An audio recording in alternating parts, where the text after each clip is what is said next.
Nurmagomedov has finished Conor McGregor tonight. UFC 229, a night of amazing fights and an unfortunate brawl. Let's break this down. What's going on, everybody? UFC 229, a night to remember. Some of the most amazing fights occurred. From Derek Lewis's knockout in the last 10 seconds, Tony Ferguson and Anthony Pettis just going at it, Felice Herrig, Karate Hottie, and finally, Khabib Nurmagomedov versus Conor McGregor. If you want to watch the entire breakdown of all the fights or whatnot, I recommend going to the Luke Thomas podcast, Chael Sonnen, or listening to Ariel Helwani, Brendan Schaub, Joe Rogan, or any of those podcasts. However, for the most part, I'm just here to talk about what happened between Khabib and Conor McGregor. Khabib Nurmagomedov promised two things: to tip him like chicken and smash his face. And honestly, he delivered on both. From the beginning of the fight, he took him down, dropped him, smashed him, and tapped him. This was an amazing fight, a night to remember. We would talk about this for ages. And then this happens. And now Khabib jumps the fence. Whoa! No! And he's going right at Dylan Dennis. Mayhem! Oh no! What? What is happening here? Like, everybody was in shock. Security didn't even know what the hell they were doing. I felt bad for security. These guys were like holding on to Khabib. They couldn't hold on to him. He's jumping off cages, flying off like an eagle, soaring and flying, spreading his wings. So here's what happened. Obviously, a lot of trash talk took place where Conor McGregor insulted pretty much everything about Khabib. Now, Conor did this to sell the fight.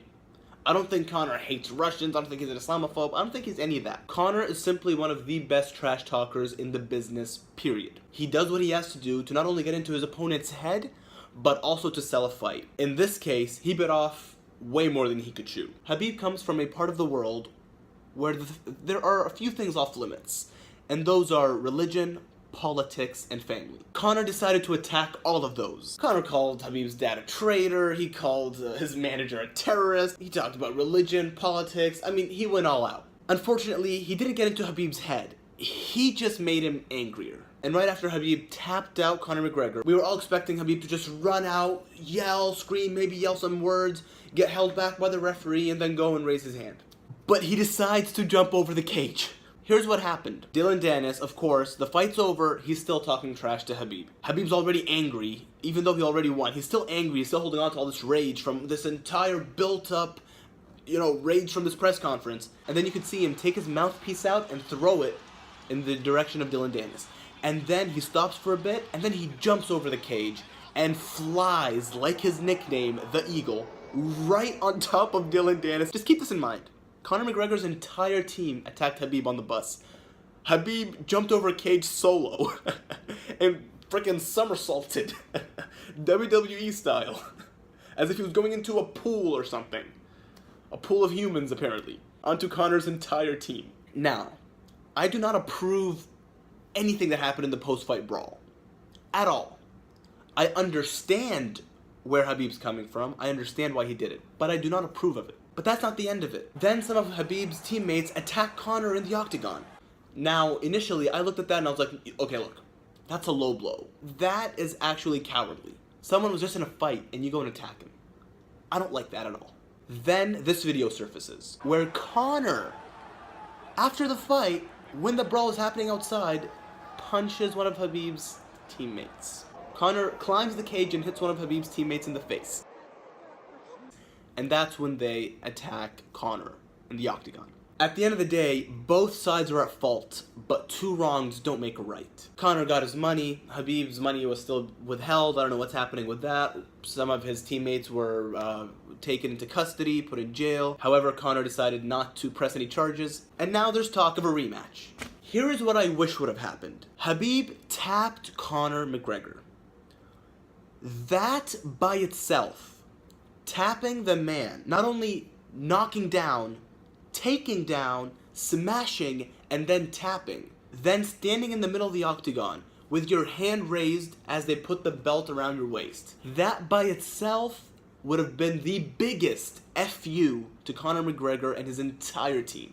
And I'm pretty sure, probably 100% sure, that the UFC would have liked that the moment this entire fight was over, although I don't think this would have happened, but they would have liked Conor and Khabib to at least shake hands or fist bump, and then to make a statement that all of this was for the fight, and we leave it all in the cage, and we do not expect anyone to take this to the streets. However, because of this happened in the streets. Stay out of it. Stay out of it.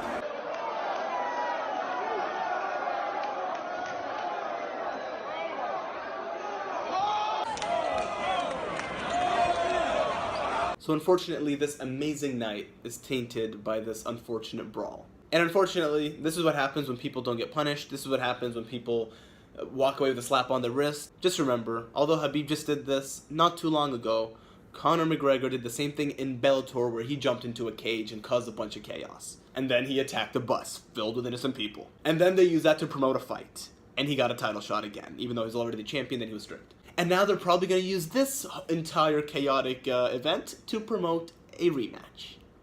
Welcome to the world of business. And by the way, to all the Khabib fans out there, especially the Muslim fans, I'm a Muslim too, I understand. We want Khabib to win, not only because he was the more respectful person and a very talented fighter, but it's also because he's Muslim. And it's nice to have a Muslim champion. People who support Khabib, I've seen this so much where they've put their faith, their level of faith, their strength in faith.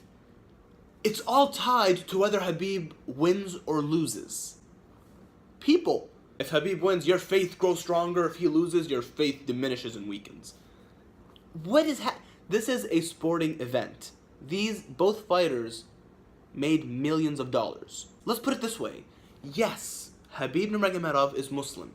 Yes, he says Allahu Akbar, he says Alhamdulillah, he says if God is by your side, no one can beat you. But it does not mean if he wins, it's because Allah was by his side and was against everybody else, and if he loses, it means Allah has forsaken him. People, sometimes you win, sometimes you lose. You can support Khabib, you can want him to win, but don't have your faith, your religion, tied to a fight, tied to a sporting event. That's all I'm trying to say. And until next time, Assalamu alaikum, and peace be with you. If this video gives you a stroke, diarrhea, constipation, internal bleeding, or any abdominal discomfort, ask your doctor if racism is right for you. Ignorance sold separately, logic not included.